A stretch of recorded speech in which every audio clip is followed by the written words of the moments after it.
Trump যখন ইরানের হাজার বছরের প্রাচীন পারস্য সভ্যতাকে এক রাতেই ধ্বংস করার হুমকি দিলেন, তখন হয়তো তিনি ভাবেননি পুরো পৃথিবী একসাথে তার বিরুদ্ধে দাঁড়িয়ে যাবে।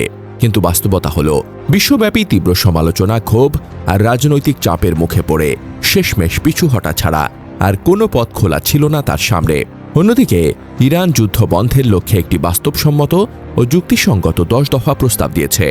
এই প্রস্তাব এতটাই সাধারণ ও ন্যায্য যে যুক্তরাষ্ট্রের ভাইস প্রেসিডেন্ট জেডি ভ্যান্স, ট্রাম্পের জামাতা জেরার্ড কুশনার ও উইটকফ সহ ট্রাম্পের ঘনিষ্ঠরাও বলেছেন শর্তগুলো খুবই রিজনেবল, ডিল করে ফেলা উচিত। কিন্তু ট্রাম্প নেতানিয়াহু ও লিন্ডসি গ্রাহামের প্ররোচনায় প্রভাবিত হয়ে ইগোর কাছে হার মেনে খার্গ আইল্যান্ডে বোম্বিং চালান এবং আরও আগ্রাসী হুমকি দেন। শেষ পর্যন্ত বিশ্বব্যাপী ব্যাকল্যাশের চাপে পাকিস্তানের মধ্যস্থতায় ইরানের শর্তের ভিত্তিতেই আলোচনায় বসতে রাজি হন। ইরানের 10 দফা শর্ত, যা বিশ্ব রাজনীতিকে নাড়িয়ে দিয়েছে।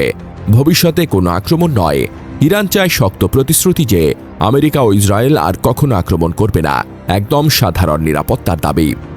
স্থায়ী যুদ্ধবিরতি, শুধু অস্থায়ী সিজ ফায়ার নয়। গাজা, লেবানন ও ইরানের অতীত অভিজ্ঞতা থেকে শিক্ষা নিয়ে বলা হয়েছে, যুদ্ধ স্থায়ীভাবে বন্ধ করতে হবে, আবার অস্ত্র রিফিল করে আক্রমণ চলবে না। লেবাননে ইসরায়েলের আক্রমণ বন্ধ। ইরান লেবাননকে একা ছেড়ে দেবে না, সেখানেও আক্রমণ বন্ধ করতে হবে। সব নিষেধাজ্ঞা প্রত্যাহার, শুধু নিউক্লিয়ার নয়, ইরানের ওপর থেকে সব ধরনের অর্থনৈতিক নিষেধাজ্ঞা তুলে নিতে হবে। আঞ্চলিক সংঘাত বন্ধ। হামাস, হিজবুল্লাহ, হুতি সহ ইরানের সব মিত্রদের ওপর আক্রমণ বন্ধ করতে হবে। হরমুজ প্রণালী খুলে দেওয়া। এসব শর্ত মানলে ইরান হরমুজ প্রণালী খুলে দেবে, যাতে বিশ্বের তেল সরবরাহ স্বাভাবিক হয়। ট্রানজিট ফি, হরমুজ দিয়ে চলাচলকারী জাহাজ থেকে $2 মিলিয়ন ট্রানজিট ফি নেবে ইরান। ফি ভাগাভাগি, এই ফি ইরান ও ওমানের মধ্যে ভাগ করে নেওয়া হবে। নিরাপত্তা নিয়ম, ইরান নিজস্ব নিয়ম ও রেগুলেশন তৈরি করবে প্রণালীর নিরাপত্তা বাড়াতে। পুনর্গঠন, ট্রানজিট ফি দিয়ে যুদ্ধে ধ্বংস হওয়া ইরানের অবকাঠামো নতুন করে গড়ে তুলবে। উল্লেখ্য, ইরান আরও কঠিন শর্ত দেয়নি, যেমন মধ্যপ্রাচ্য থেকে আমেরিকান ঘাঁটি সরানো বা যুদ্ধের ক্ষতিপূরণ।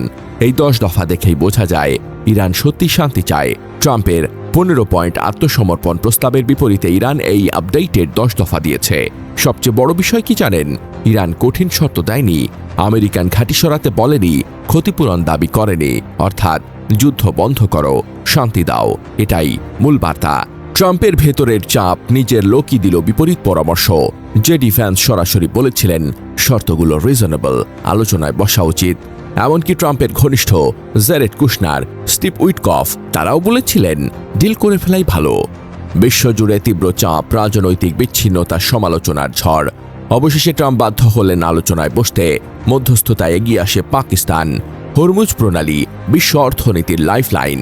ইরানের পররাষ্ট্রমন্ত্রী আব্বাস আরাকচি ঘোষণা দিয়েছেন 2 সপ্তাহের জন্য হরমুজ প্রণালী খুলে দেওয়া হবে ইরানের সামরিক বাহিনীর তত্ত্বাবধানে।